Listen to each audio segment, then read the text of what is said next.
Okay, good afternoon, everybody. I hope this isn't too loud. I'll try to keep my voice moderate. Welcome to Randomized Algorithms, now renumbered as 65220.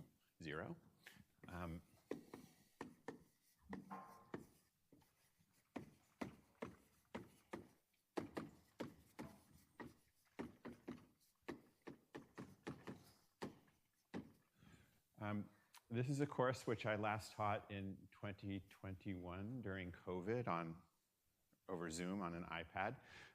So it's going to be a little rusty for the first lecture or two, but I think it will come back quickly. This is a course on randomized algorithms, which is intended as sort of a first-year graduate course or a late-stage undergraduate course in algorithms for people who thought that the undergraduate algorithms course, 652, or sorry, I've lost its name. It used to be 6046, who thought that that course was really fun and wanted to have more fun. I see familiar faces from people who took advanced algorithms last year, and this course is going to be exactly the same, only random. Okay, it's got exactly the same structure, exactly the same requirements, exactly the same style. For those of you who have not taken advanced algorithms before, this class has a faint reliance on, who have not taken advanced algorithms before. This class has a very faint reliance on advanced algorithms. I will sometimes refer to things that I covered in advanced algorithms, but it should not be a major issue. You may just need to look up one or two things. If you have not had an undergraduate algorithms course, a solid one, then you are probably missing the prerequisites for this class, and I would recommend that you look carefully at the algorithms course, the undergraduate algorithms course, and make sure that you really have that stuff down, because I will be relying on that all of the time. I just put up on Canvas a link to the actual homepage for the course, which has all of the relevant information about the course and a number of things that you'll need to do in order to participate in the course. Most important of these is that there is a sign-up sheet that is collecting more information than the registrar has. So I need you to fill out that sheet so that I know everything about you that I need to know. That is also where you can sign up where you can find the link to sign up for Piazza, which is where we will be announcing, making course announcements and discussing various logistics and things. We'll also be using a tool called NB, which is another discussion tool, particularly for the homework and course notes. It's just a discussion tool, but it puts the discussions in the margins of the homework and in the margins of the course notes so that you can actually see conversations that are relevant to whatever it is that you're curious about. And you'll also need to sign up for Gradescope, because that's how we're going to be doing grading in the class. So you make sure you have an account there as well. Randomized algorithms, this course, is kind of a Siamese twin, or sorry, just a twin to advanced algorithms. I kind of developed them in parallel. Advanced algorithms was already here when I came, but I sort of modified it and introduced the randomized algorithms course. And at the time, randomized algorithms was a sort of newer thing in algorithms. The real sort of a little while before I came to graduate school was when randomized algorithms really began to flourish, and it was really flourishing very strongly when I was in graduate school. And when I arrived here, it was still kind of seen as its own thing. But now, at this point, randomization has really become recognized as just another tool in the algorithms toolbox. And I use it a little bit in the advanced algorithms course. And if I were designing these courses today, I would probably reorganize the material and not separate out just the randomized part. I would have an advanced algorithms 1 and an advanced algorithms 2. But taken together, I think they give you a really nice introduction to a very broad range of algorithms.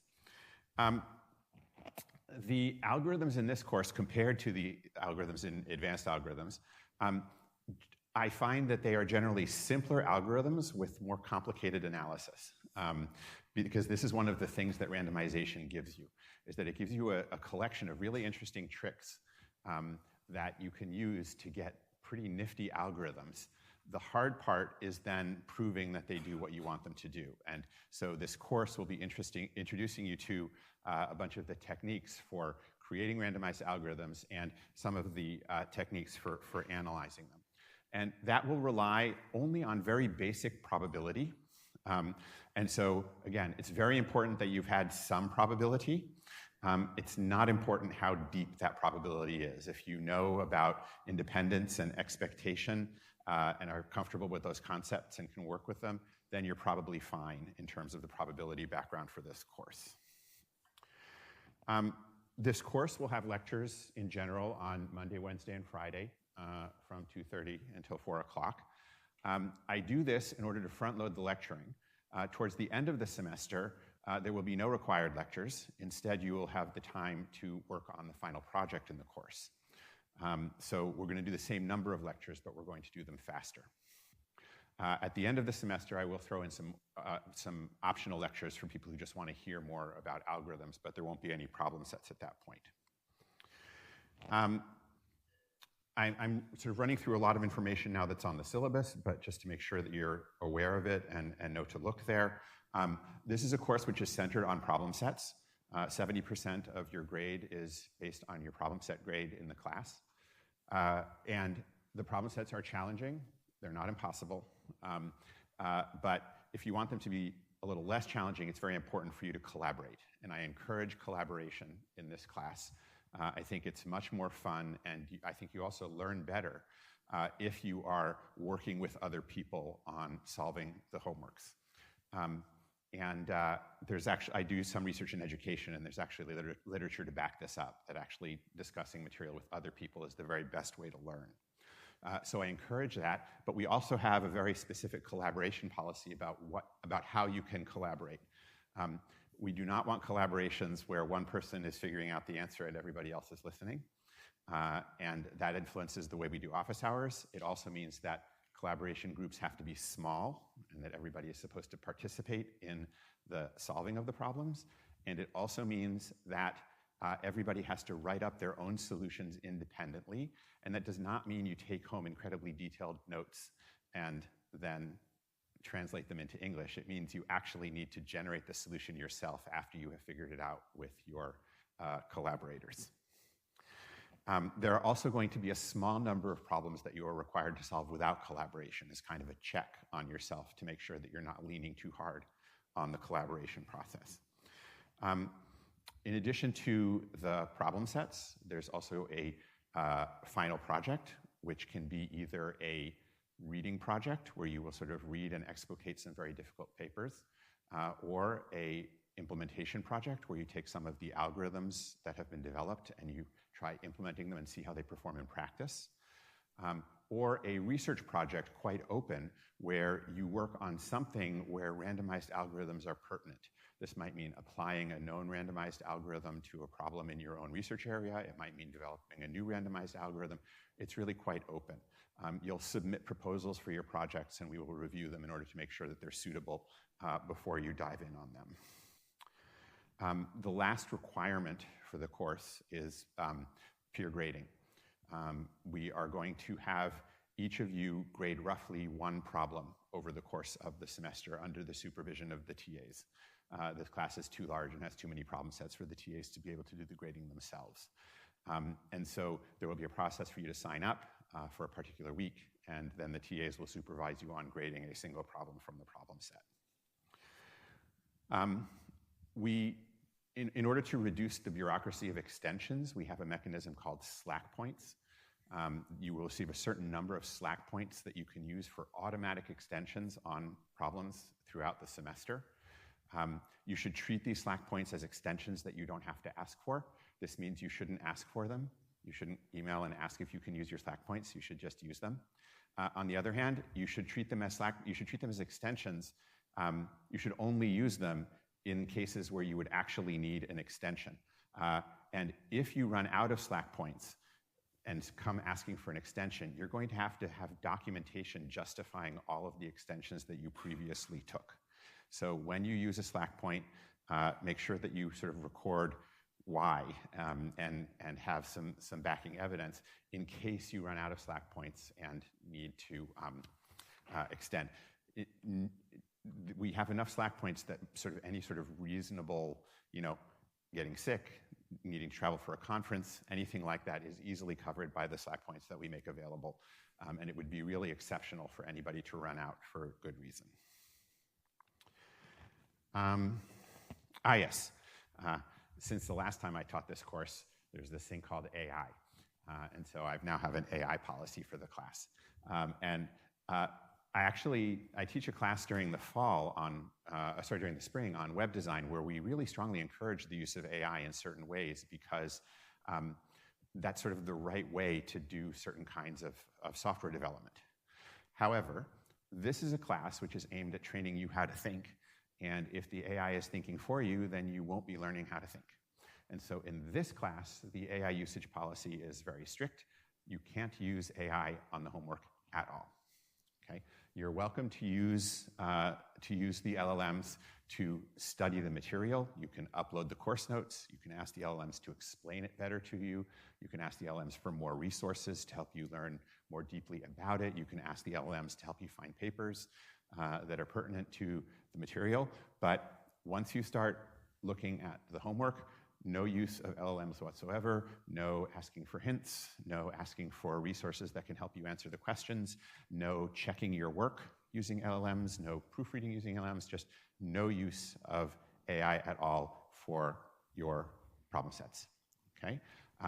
And this, of course, is a policy which cannot really be enforced accurately, right? Because LLMs are very good at generating text.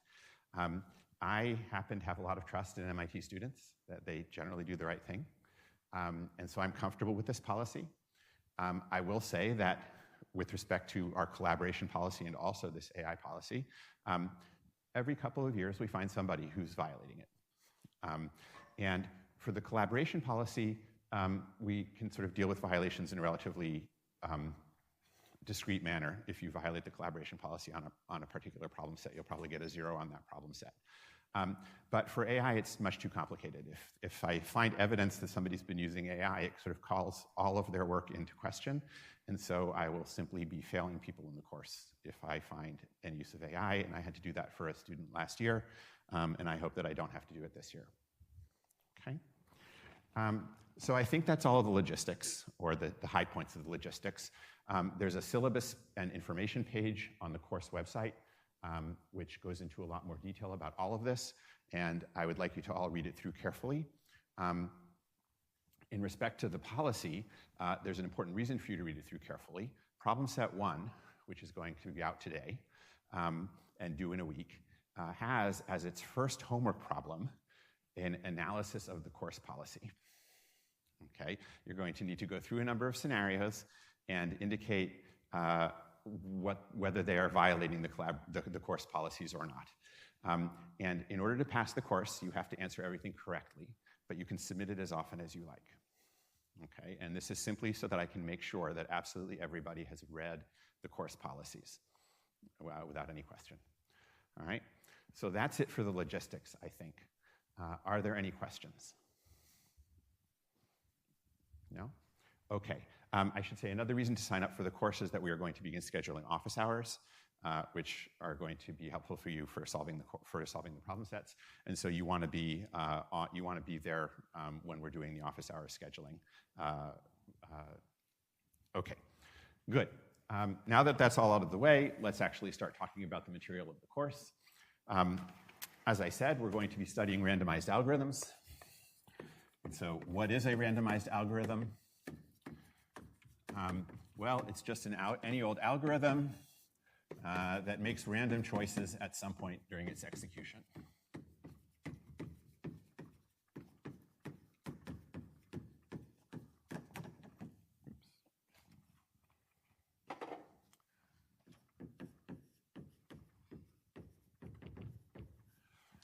And I want to distinguish this right away from what's called sort of expected case analysis and other such approaches where you assume there's some randomness in the environment and your algorithm is trying to deal with the randomness in the environment, right? We are going to be studying algorithms where it's the algorithm that introduces the randomness, It makes use of a source of randomness in order to make its random choices, but it is in control.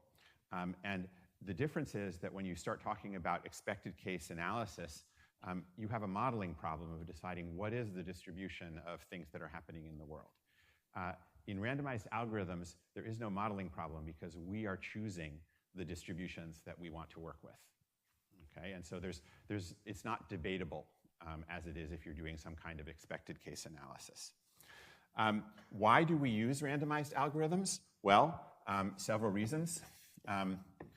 In many cases, randomization lets you improve the performance of these algorithms, most immediately on speed, but as those of you taking advanced algorithms know, there are various other measures of performance, like the amount of space that you take, and various sort of online algorithms and parallel algorithms that all have these different measures of performance, and randomization can help to improve the performance of your algorithms. Another one is simplicity. As I already alluded to, there are many cases where randomization lets you solve a problem in a beautiful, simple way that might require a lot more complex solution if you're solving it deterministically. And so even if that solution is not the fastest solution, its simplicity can be appealing. Sometimes you don't need the fastest solution, and it's better to have one that is just easy to implement. So sometimes randomization is the best. Sometimes it just generates ideas that lead to a deterministic algorithm. It sort of gives you a way of looking at the problem. It gives you insights. And after you understand what's going on, you can sometimes take that randomized algorithm and turn it into a deterministic algorithm. And there's, in fact, a whole sub-area of theoretical computer science known as de-randomization, which has a whole set of carefully developed techniques for sort of mechanically transforming a randomized algorithm into a deterministic algorithm with similar properties.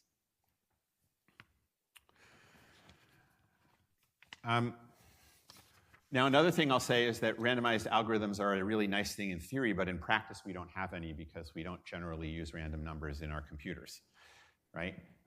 Instead, we generally make use of what are known as pseudo-random number generators, which create a sequence of numbers that appear random to us, but are actually generated by a deterministic function. Nevertheless, these randomized algorithms, when executed using these fake random generators, still tend to perform well. What's going on with randomization is that it sort of breaks patterns that you didn't know were in the input, right? So a good example of this, which we'll talk about shortly, is sorting. Quicksort is an algorithm you've probably all seen. It picks a random pivot. If you instead just took the first element of your list as a pivot, you would have an algorithm that, I mean, on the surface is not that different from Quicksort, but which tends to do quite poorly in practice. Can anybody think about why a sort of deterministic Quicksort that just uses the first element of the list as a pivot might do very badly in practice? Yes, in the back?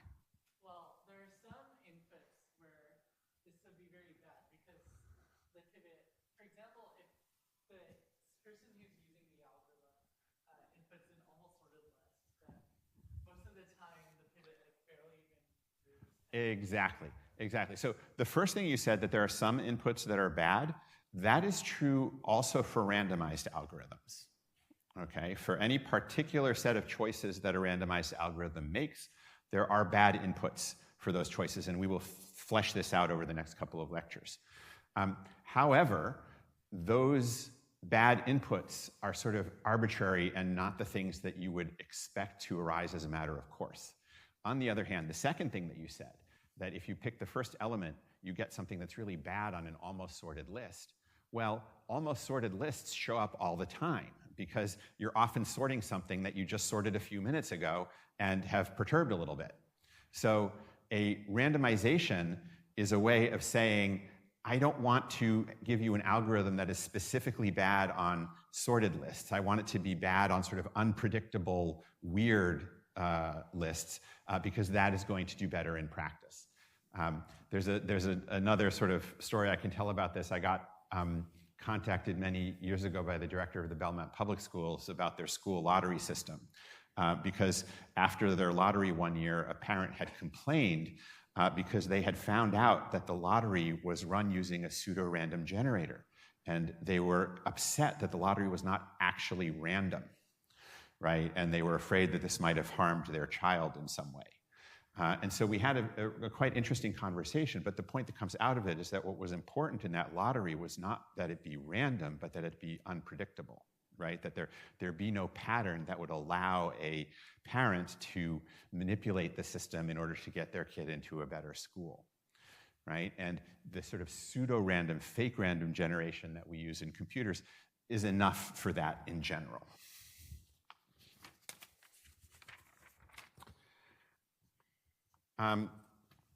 Okay, so what are our goals with this course?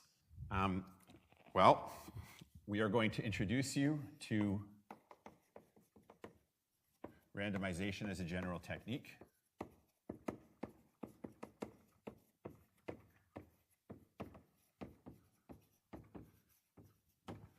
Sorry, just checking, is my writing large enough for the back? Yeah? Okay.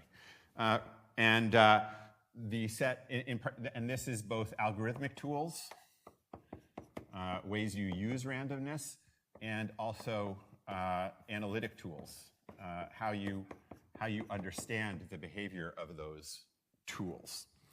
And the goal of this course is to give you familiarity with these techniques so that you can think about them and apply them to your own problems. I am somebody who started in algorithms but have had a lot of really fun times collaborating with practitioners and asking them to explain their problems to me and formulating them as algorithmic problems and then applying the kinds of techniques that are in this class and in the advanced algorithms class. And I want you to have that facility of being able to think about problems through this lens. And we're going to do this in various domains of computer science. We'll look at data structures, we'll look at geometric algorithms, we'll look at graph algorithms, parallel and distributed algorithms. And because we're looking at a lot of different places, we're only going to spend a little bit of time in each. But I'm hoping it gives you enough of a sense of what's there so that you can start to use it and also know where to go looking if you need to go deeper into one of these particular areas. There are a number of basic methodologies for why or how we apply randomized algorithms. One of the things that randomization is great for is avoiding adversarial inputs. So this is the case that we just talked about, where sorted lists are sort of a nightmare for a deterministic quicksort, but fall quickly to a randomized quicksort algorithm. We'll also be looking at something called binary space partitions, which is a geometric data structure which has a similar sort of benefit. Hashing is another nice example of using randomization to avoid the worst case, right? If you use a deterministic function to map your items to a bucket, then some annoying person like your advisor is going to give you a set of items that all land in the same bucket, and your algorithm is going to be very slow. But if you use a random function in order to map your items, then it's very unlikely that that's going to happen. Online algorithms is another thing that we'll talk about, where you're getting your inputs a little bit at a time, and you are trying to avoid getting in trouble based on the future, and randomization helps you stay out of sort of traps that the adversary is trying to create for you. Another way that randomization is used and is very powerful is fingerprinting.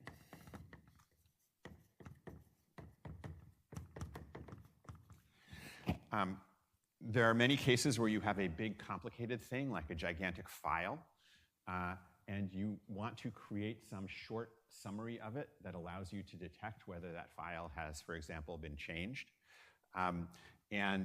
Fingerprints are a good way to do that. But here again, deterministic fingerprinting algorithms can suffer from problems with adversarial inputs. And so randomized fingerprinting is a very powerful way to let you detect things being the same or not being the same even in the presence of adversariable inputs. Another technique that we're going to spend a bunch of time on is random sampling. This is a trick that we stole from the statisticians, right? Statisticians know that if you have a giant population and you want to measure some property of the population, then instead of asking every single member of the population, you can ask a small random sample of the population and then extrapolate with various notions of confidence what that means for the population as a whole. And of course, it is very important to choose a random sample of your population, right? If you try and learn about the United States by polling only MIT students, you're going to get a very strange view of opinions in the United States, right? What we do in randomized algorithms, though, is we apply this idea of random sampling to various kinds of structured problems. So we can talk about random sampling from graphs, for example, and getting a small graph that tells us something about the big graph. Load balancing. This is a really important one in systems. You have to assign work to a large number of machines or people or whatever. And you can try to go through a very complex process of making sure that everybody gets the right amount of work. Or you can just assign work to machines at random and rely on averaging to give every one of them about the same amount of work. And so that's a much simpler algorithm than the ones that have to sort of carefully keep track of everything. This is useful in job scheduling and processing. It's also very important in routing. If you're trying to send packets over the internet and avoid congesting a particular wire, randomization can be helpful to avoid that sort of congestion, and we'll talk about an example of that as well. You can also see hashing as a nice example of load balancing, where you're load balancing data over a data structure. Another one is symmetry breaking.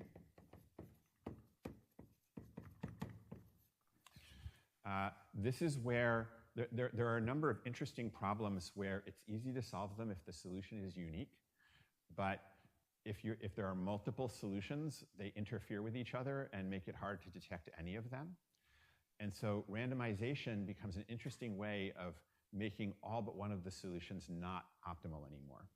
So you're left with a unique solution, and now it's easy to find. Okay, so I'll show you that technique. We're going to look at this application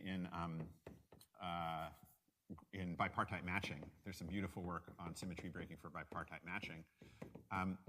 But another really important place where it's used is Ethernet. Right? So symmetry breaking in distributed systems is very important, where you have a lot of different actors that are trying to decide what to do, and if they all do the same thing at the same time, you have trouble. And so you need somebody to decide to go first. It's actually very difficult to do that deterministically, but if people flip coins about whether to go or not, then you can quickly arrange for somebody to go first and break whatever deadlock is present in the system. We're also going to talk briefly about probabilistic existence proofs.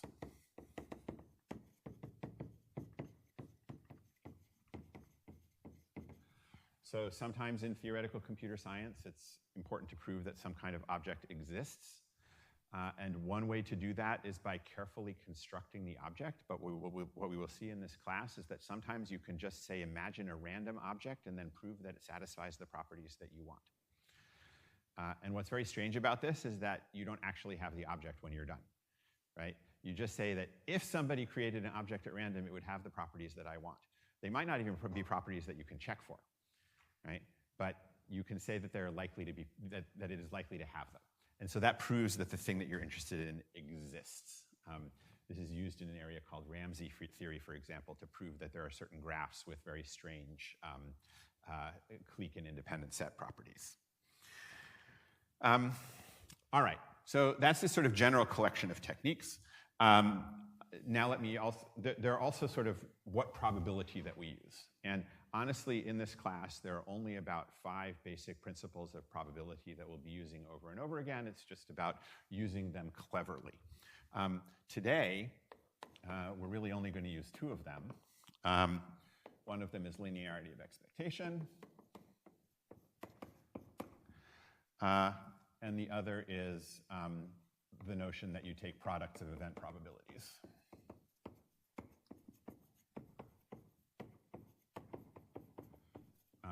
When those events are independent.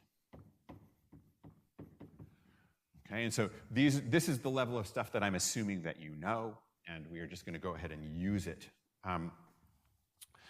Once we've done that, if I have time, I'll give you some fundamental ideas about different kinds of randomized algorithms, different classes, and a little bit of complexity theory. I am not a big fan of complexity theory. I find it depressing because it tells you all the things that you can't do. But it's good to have a little bit of it as just a vocabulary for talking about your, the problems that you're working on. Okay? So for starters, we are going to talk about Quicksort. Okay? Many of you have probably seen Quicksort, or almost certainly seen Quicksort. However, in undergraduate classes, they'll often sort of be a little bit sloppy about proving that it really works. And so it's a nice example to start with in order to understand how one really carefully analyzes a randomized algorithm. So we all know the sorting problem. If we could pick the middle item of a list, then we would have a very natural recurrence for sorting, right? Where we could split over the middle item and then recurse on the two sides, and you would have an n log n sorting algorithm. Great.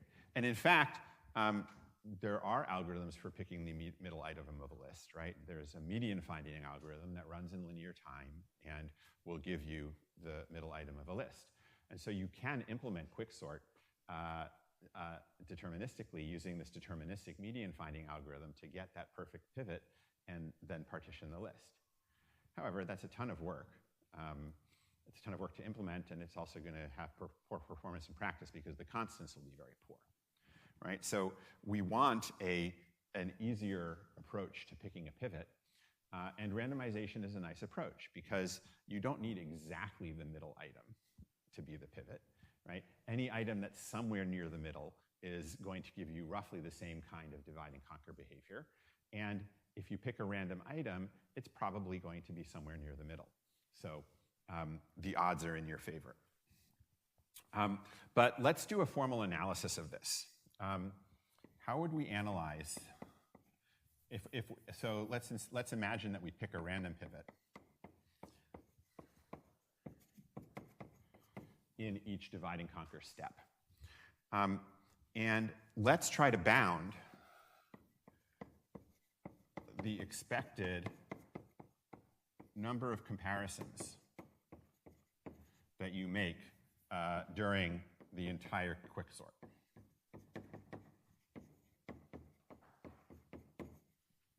Okay.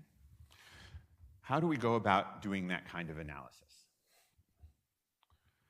Well, one thing we can note right away is that two items are never compared to each other more than once in Quicksort, right?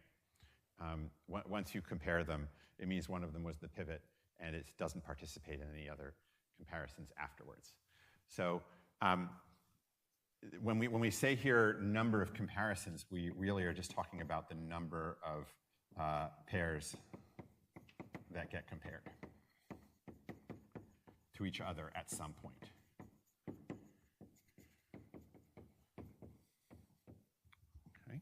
So if you're going to have a problem that involves counting things like this, or counting events, there's a very commonly practical technique relying on indicator variables. I guess I should put that up here too, as another thing that we're going to be using all the time. So remember, an indicator variable is just a variable that's 1 if an event happened and 0 if it didn't, right? So we can make an xij indicator variable, which is equal to 1 if the ith and jth items are compared.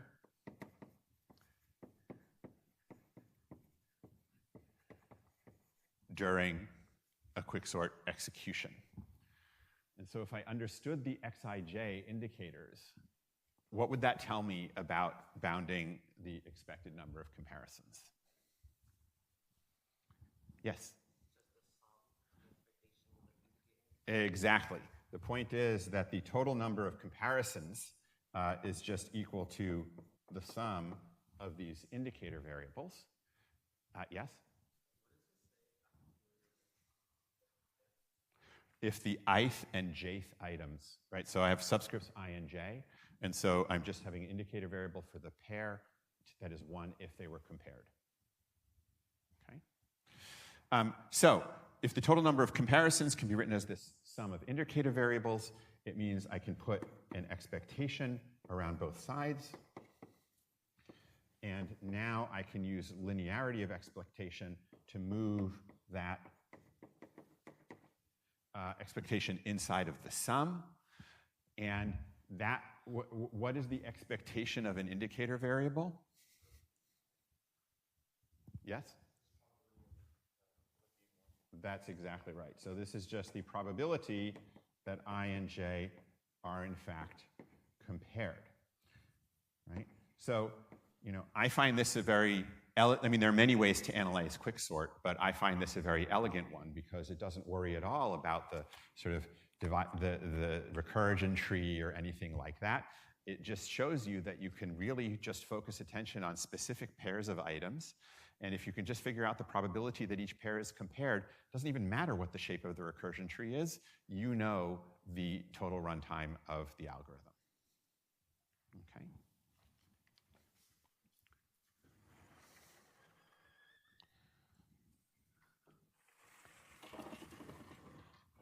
So how do we figure out the probability that the ith and jth items are compared? Well, now we're looking at a certain event, and we need to sort of unpack that event, right? Yes?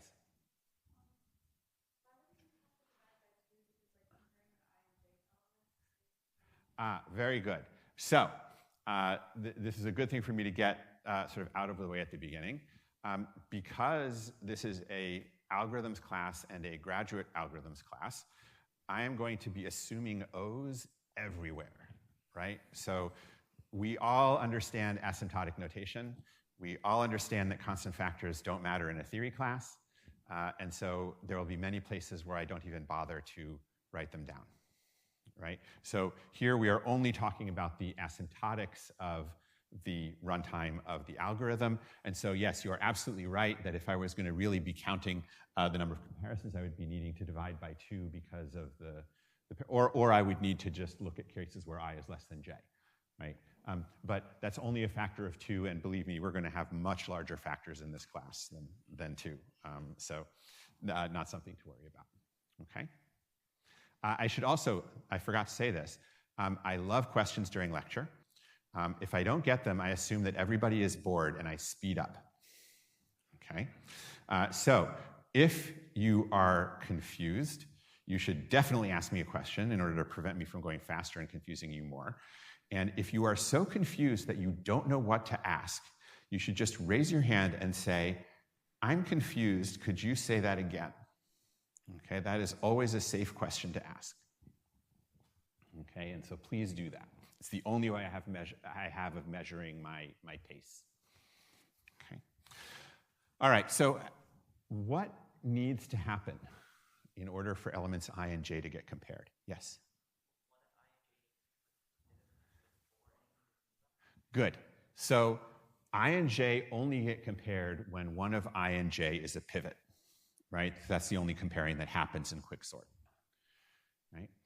And let's say I is chosen as a pivot, right?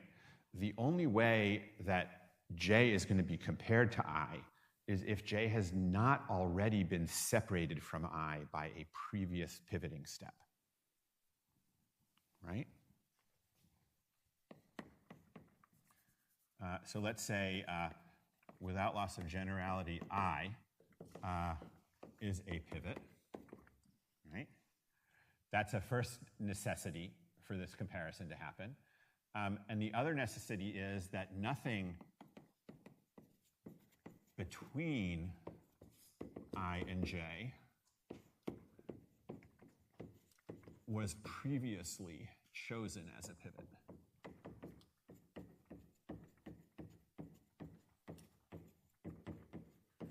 Okay, now I'm being a little sloppy here to get the intuitions across, right? Previous is a sort of funny concept in a recursion tree, but it sort of means, higher up in the recursion tree, like that I and J have so far sort of gone down the tree together and not been split apart. Okay. So how can we figure out the probability of this event? Yes. Well, it's basically like if you look at all of the elements between I and J and also including I, then like each of them are equally likely to be the first ones to be selected as the pivot. So the probability that I is the one selected is like 1 over absolute value of my minus J. Great, great. So let's fill that in a little bit more. I think the perspective you want to take here is that you're watching the algorithm and you're watching I and J and the stuff in between them, right? And so some first pivot is chosen, and the pivoting happens. And one possibility is that I and J get split from each other, and the other possibility is that they don't, right? If they get split from each other, that's the sort of event we're interested in. And what we're curious about is, did that split happen because I was the pivot, right? If they didn't get split from each other, well, then really nothing has changed. There still are I and J and all of the things in between, right? So we can just sort of restart the whole analysis. The probability of nothing being chosen is unchanged from that first pivoting step, right? So basically what we do is we watch I and J until some pivot in the interval is chosen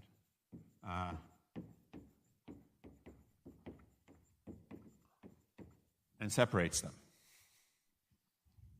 Okay. Yes, question? Good. Thank you for that. Let me clarify. At the beginning, I started talking about the ith and jth items, and now I'm saying I and J, but I mean the ith and jth items. It's just a big mouthful, right? So I and J represent their indexes in the sorted list, right? Their indexes in sorted order, okay? And so this interval is just referring to the items that are between those two items in the sorted list. And those all get carried around, those get carried down the recursion together until we pick a pivot that's in this interval. Okay. So at this moment, when we pick this pivot, what is the probability that it is I or J?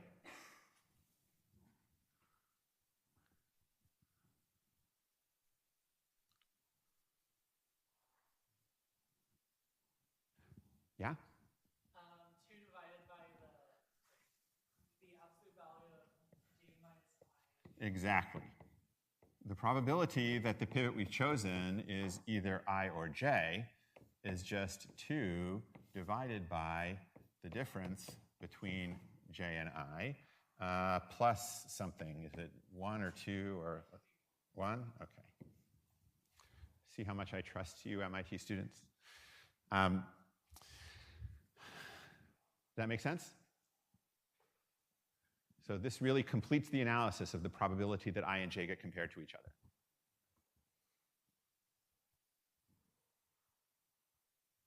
Any questions?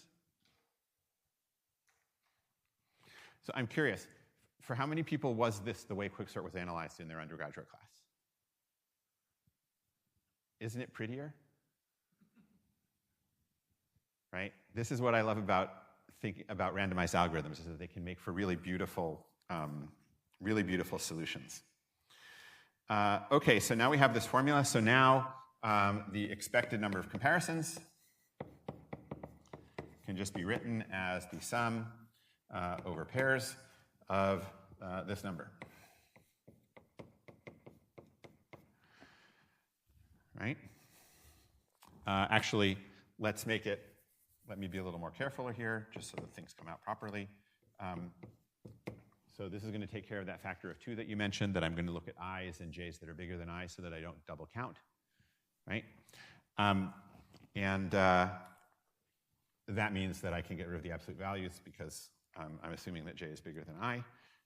So this can be rewritten as the sum from I equals 1 to n, sum from k equals 1 to n minus I plus 1 of 2 over k,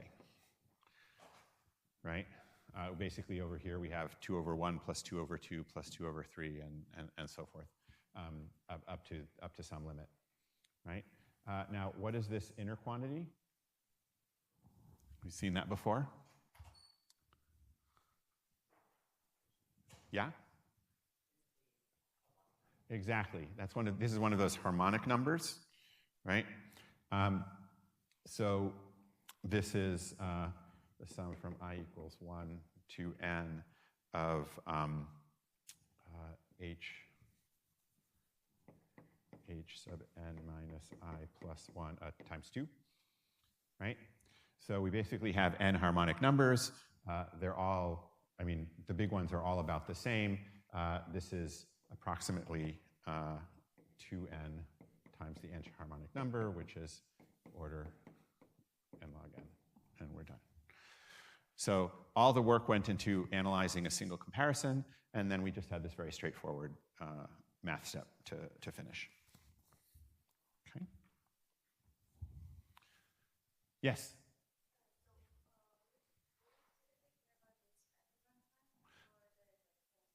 Great question. So there are lots of ways to analyze a randomized algorithm, and the most obvious and natural one to start with is expectation, and that's what we're going to be doing for a few lectures. After you understand the expectation, you also become concerned about how likely something is to deviate from its expectation, and so we will also be studying tail bounds and ways to prove that algorithms are very likely to run in a certain amount of time, and not only talking about their expectation. Okay, really good question. Yes? If you're slightly more careful about like the way that you do the last step, can you get like the constant factor of the number of comparisons in Quicksort? It's been a long time since I've thought about that, so I will not. What was that? I mean, certainly this is a sloppy analysis and you can do better. I'm not sure how much better you can do. All right. Yeah, again, this being a theory class, we're not going to be working hard to squeeze down the constants. I will show you some really big constants at certain points just because they're fun, but we're not going to care too much about small constants. Okay. So something I want to emphasize again, I want to emphasize this for every algorithm, but since we're just getting started, is that this analysis applies to any input, right? Your advisor can pick the worst possible input, and we still have this expected runtime, right? Because it is the algorithm that is making the random choices. Those choices are not in control of the entity that is providing you with the input. And so this is not any kind of there's no sort of dependence here on the world being nice. It's all something that's in the control of the algorithm itself. Okay. All right, so another thing I should mention is that in these hour-and-a-half long classes, I like to take a break at around the hour mark in order to let people stand up and jump around and get the blood moving. I think that's important to help you think through the last half hour of the class. I do consider it important for people to stand up and jump around and get the blood moving. If I see everybody sitting down, then I will just cut the break short because obviously nobody needs it. So let us now take that break, stand up, move around a little bit, maybe do some stadiums, and then we will resume. Can I ask you a question? Yes. Are we going to analyze the number of random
All right, let's resume.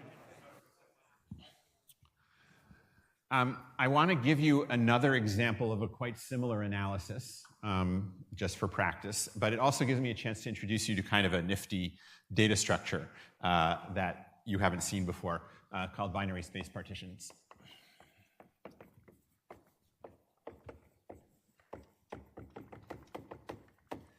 And I have a special love for these because it was my undergraduate project in graphics when I was a college student. So what is the role of a binary space partition? Well, they're used in graphics to help you render images.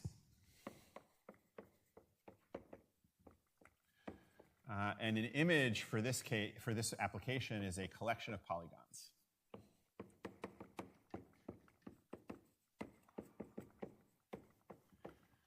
Okay, you've got this image formed out of a big collection of polygons, and you want to paint that or draw that image on the screen. So somewhere over here you have an eye, you have a screen over here, and back here you have some really complicated image with lots of polygons. It's not a polygon. I'm stuck here in 2 dimensions, so it's hard for me to draw polygons, so I'm just drawing the lines from the side. But it gets the idea across. And you need to figure out, for a particular, basically for a particular sight line, what polygon does the light hit? Does the light going to the eye come from, right? I want to say what polygon does the light from the eye hit, but most of us don't have glowing eyes.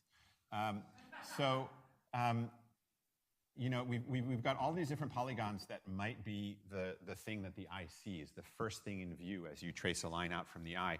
And one mechanism in graphics is known as ray tracing, where you basically start from the eye and you shoot out a whole bunch of vision lines and you just compute which is the first polygon that they hit. Okay? But that's actually quite expensive, especially if you want to do high resolution rendering. And so a different approach is something known as the painter's algorithm.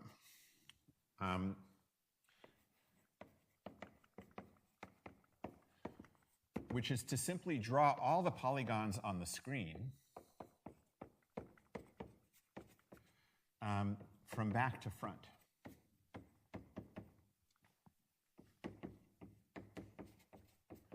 So you just start back here with the farthest away polygon and you draw it on the screen, and then you start drawing closer and closer polygons. And it's the painter's algorithm that the closer polygons just paint over the farther polygons. And so you end up with the exactly appropriate rendering on the screen itself. Yes? Yes?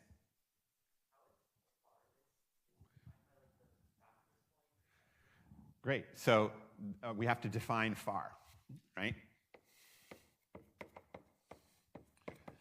And actually, we can use a pretty sloppy definition of far because for many polygons, like this one and this one, it doesn't actually matter which one is farther, right? Because they don't obscure each other. Right? And that's really the critical issue for far, is simply one of the polygons might obscure the other. Right? If you think about it, it is never because these polygons are flat, it's impossible for each of them to obscure the other. Right? Instead, there's sort of a partial order on the polygons of which polygons obscure which other polygons. Right?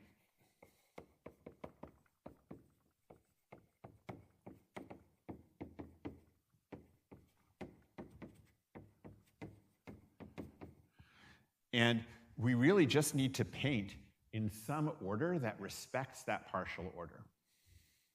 Does this make sense? Yes? There are regions of polygons in 3 dimensions where, if you look at from some angle, they have some of a cyclic dependency. Absolutely, yes. You can absolutely have. Yes, you can absolutely have a cyclic dependency, and that's the kind of thing that we're going to need to address when we talk about far. So since you brought it up, let me do an example, and we can even do this in 2 dimensions. Actually, no. From a particular viewpoint, you cannot have this, right? The point is that as you shift the eye, right? As the eye moves around, right, different polygons will obscure different other polygons, right? So there's a certain partial order of obscuring from this point. From this point, there's a completely different partial order of obscuring, right? And that, in fact, is the challenge that we're trying to address here, is that there's no one order for the polygons that tells us the order in which we should paint them for a given, for arbitrary I locations, right? So one thing you can imagine trying to do is, when you're told to render, try to compute an appropriate ordering of the polygons. Okay. So to render, you want to compute a suitable order for the polygons, right? But what should that order be? As I just said, there may not be one order that works for all places that the eye might be looking from, right? And even worse, sorry, not worse, but as an example of that, right? If I have a bunch of polygons that are kind of mutually obscuring each other, there is no one order of painting that works for all possible for all possible viewpoints, right? So you can say I'm going to wait for the viewpoint and then figure out the appropriate order for the polygons.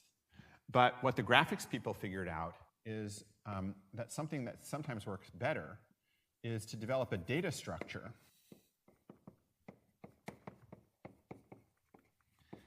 to let you read out the order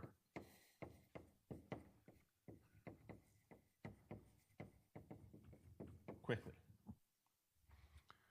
Okay? I mean, if you think about it, like, it's just a sorting problem, right? If I tell you where the eye is, I can take any two polygons and compare them and tell you which one is closer to that eye, or which one obscures the other from that viewpoint, right?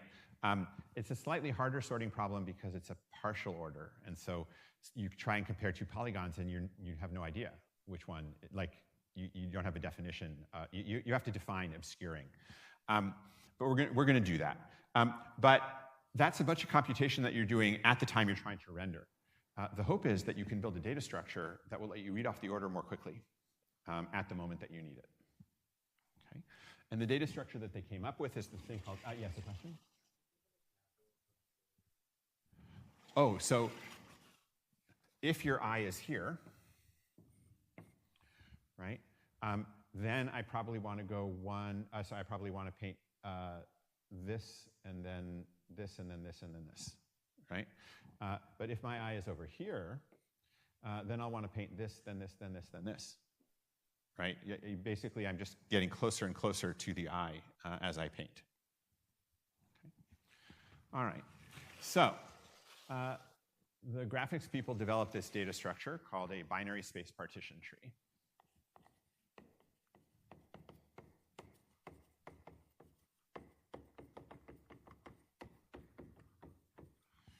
Which is a data structure that you shove your polygons into. Okay? The way you build the data structure is, for the root, you choose some hyperplane. Or some, I guess we're in 3D here. You choose a plane. Okay? You just divide up your universe into two pieces. And if you think about the painter's algorithm running, if you have your hands on this data structure, you know that none of the polygons behind the plane can obscure any of the polygons in front of the plane, right?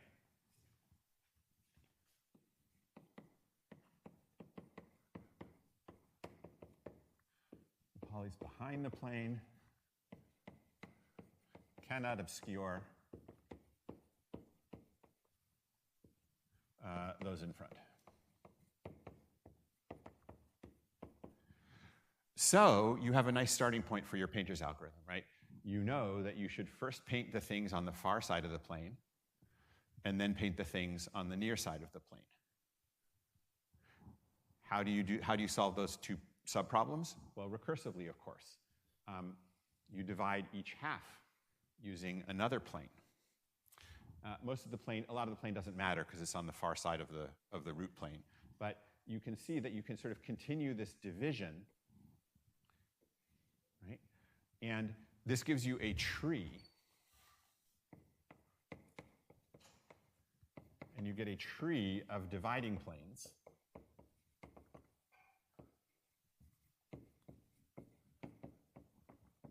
And now you can paint using an ordered traversal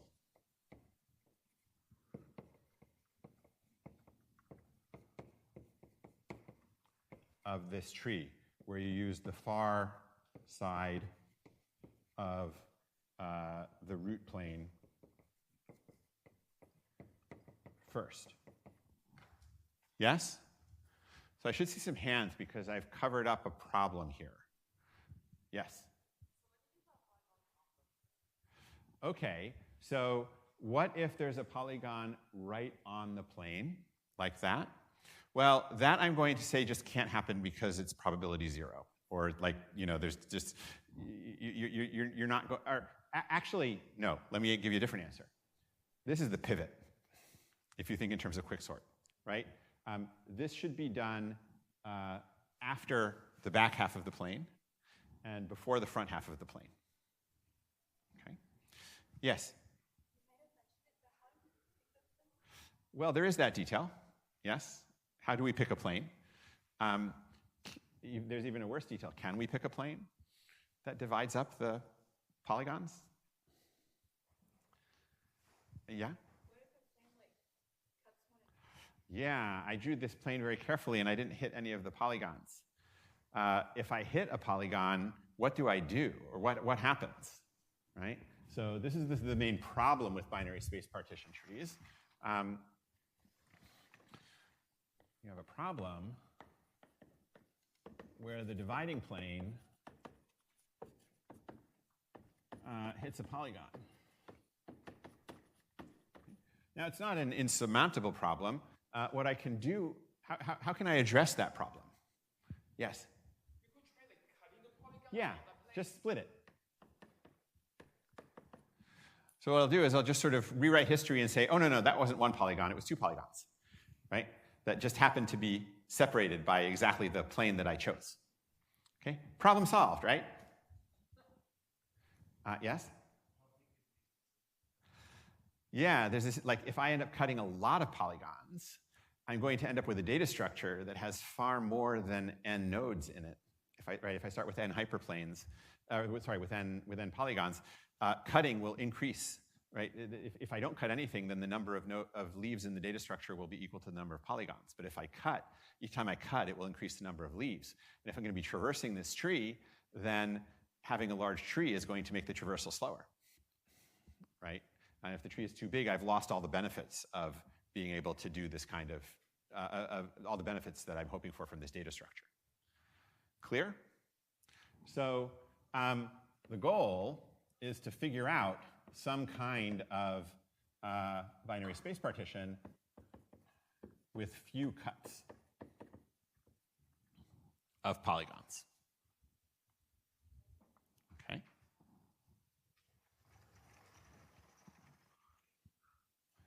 And when I was an undergraduate, I didn't really know about randomization, and so I worked really hard at this and didn't do a very good job. But it turns out that with randomization, you can do some very nice things. So to talk about solving this, I'm going to immediately reduce to a special case. The first part of the special case is that I'm going to assume we're in flatland. So I've already been doing this, but I'm now going to commit to it, that we're not thinking about a auto-partition of polygons in 3D space using planes. Instead, I'm going to think about the simpler problem of just partitioning a collection of segments in a 2D space. Okay. So I have n segments, and I want to build a data structure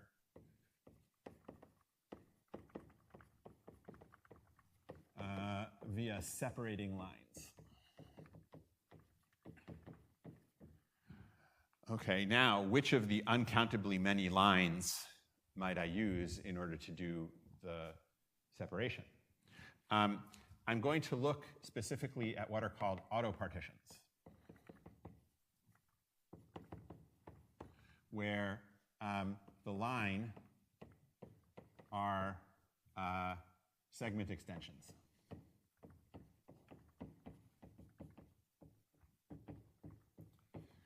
In other words, in order to choose a line to split up my polygons, a root line, I'm just going to pick one of the segments and say that's the pivot segment. And I'm going to extend that segment into a line and look at the segments on one or the other sides of the line. Okay? So even for this simple problem, or sorry, maybe for this simple problem, we might be able to find a way to do the partition without cutting any lines. Can we construct an example where there is where you have to cut? Yes.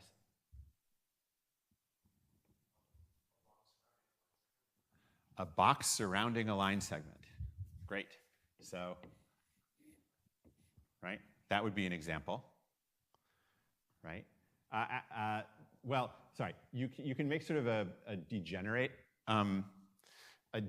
auto partition here, where you just sort of take the four sides of the box, and one side of the tree will be empty in each case, but you're sort of eating away at things anyway and not making any cuts. Yes? There's an example already on the board up there. Oh, how convenient. Oh, also, I don't think in general a partial order always exists. Like you could have a triangle, in three-dimensional space, you could have like a triangle where each of the polygons is basically just a line, and they like all overlap differently. Yeah, but from the perspective of a particular eye, there's. From a specific point, That's what I was saying. From a specific point, you still can't have a partial order because like A is above B, B is above C. Oh, interesting. Interesting. However, I think the algorithm will still work. You know, the space partition will still solve the problem because it will end up cutting those segments. Yeah, but this is an example right here, right?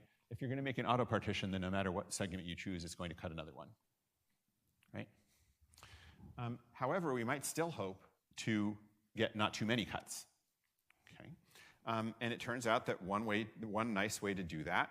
I should say, by the way, that these binary space partitions actually are used in. This is actually a real. This is not a theoretical data structure. Like you can find it in Doom and Quake and all those other sort of FPS games. So given that this is a class, you will not be surprised that we're going to look at what happens when you take a random auto partition. Suppose that I just pick a random segment to give me the root splitting line, and then recurse on the two sides. And so now the question is, how big does my data structure get? And again, like as I said at the beginning, there are different measures of performance for an algorithm or a data structure, right? With Quicksort, what we cared about was the runtime of the sort. Here we care about the size of the data structure that we're generating. We care about the size because that's going to determine the runtime when we use the data structure, but what we're analyzing is just the size of this data structure. Okay. So how might we go about analyzing this problem? We want to understand the total number of cuts that are created over the course of this auto partition.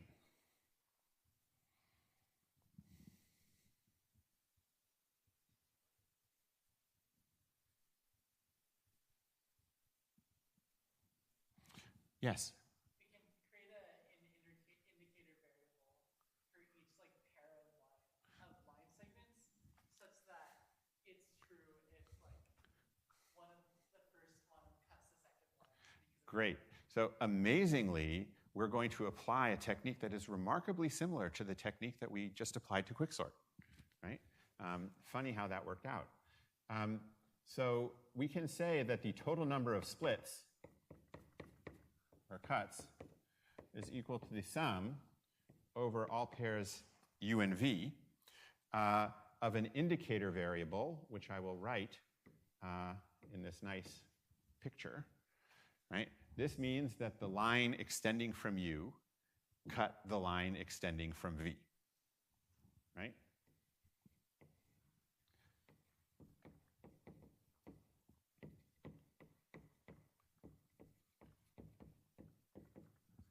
Or when it's made, the root. Yes? Everybody sees how this is a valid statement, right? Now we can put expectations around it and say that what we're interested in is just the indicator variables and the probability that those indicator variables are 1,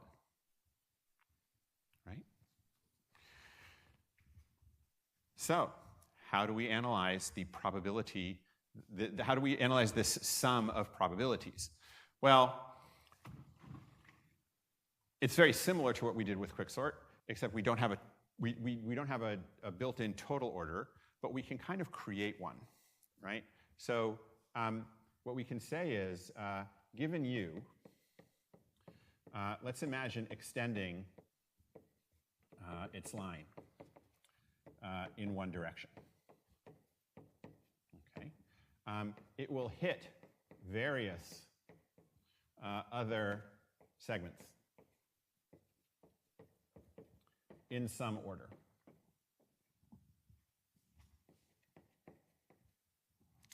Yes? So I'm just going to define the index of V with respect to U to be K if U hits K lines before cutting, or actually K minus 1 lines before cutting V. Okay, so here's U, right? And the point is that there are various other lines that U hits when you extend it in one direction. Yes, question? Sure, sorry, it's running out of space. I guess I need another board. Let's use that empty one up there.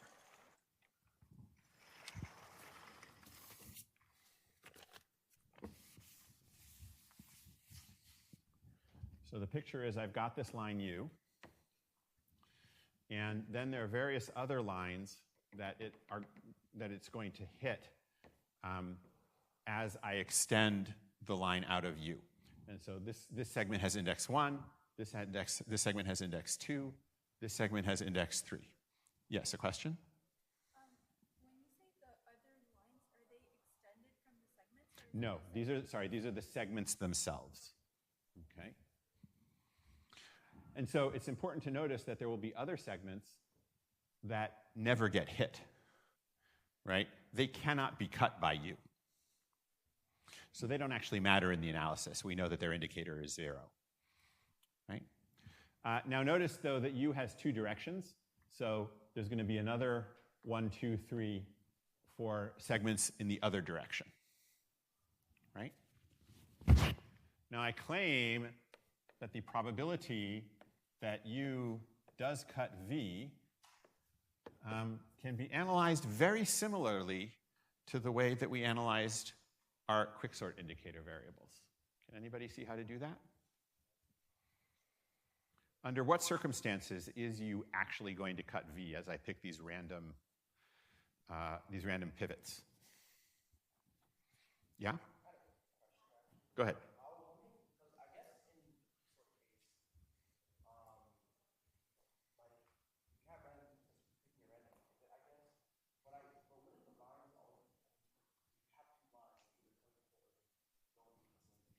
Well, that's the question. If U does run into V eventually, is U always going to cut V? Or might something stop you from cutting V? Yes?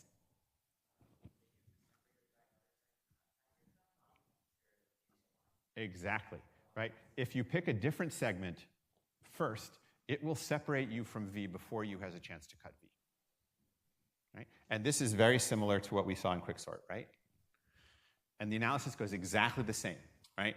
The probability that U cuts V is the probability that you pick U before picking a segment that separates U from V. Right? If I pick any of these other segments before I pick V, then U will not cut V. And since all of these segments are equally likely to be picked first, the probability that that happens is just 1 over the index of V with respect to U.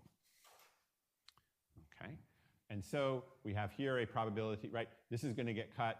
Well, we're upper bounding it with probability 1. Here it's a half. Here it's a third. Here it's a quarter. Right? We have the same bound in the opposite direction. 1, 1/2, 1/3, 1/4. Right?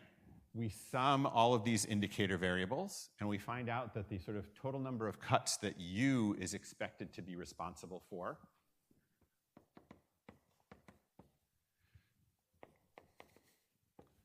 is 2 for the two directions, times 1 plus a half plus a third, and so on, which is just 2h sub n. And that means that the expected total number of cuts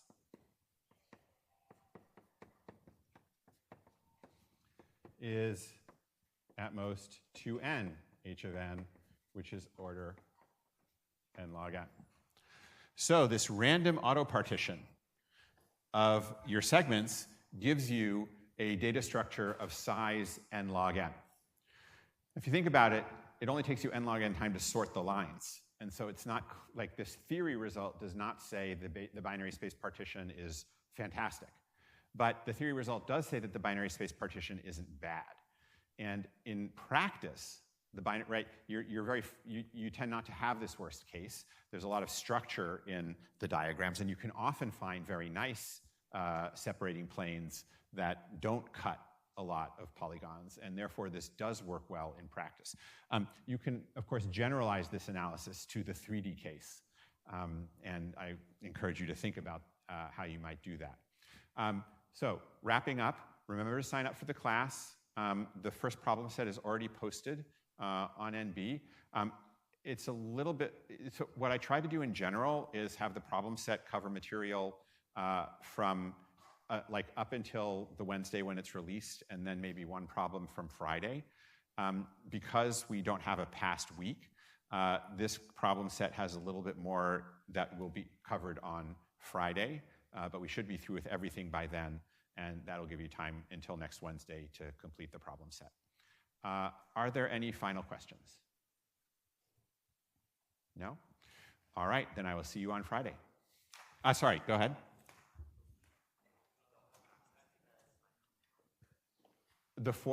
You cannot sign up for NB. You need to sign up for the class, and then I will take the signups from the form and I will put you all into the appropriate NB class.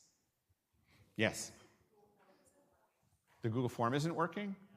Okay, I will fix it as soon as class is over. Check it in half an hour or an hour.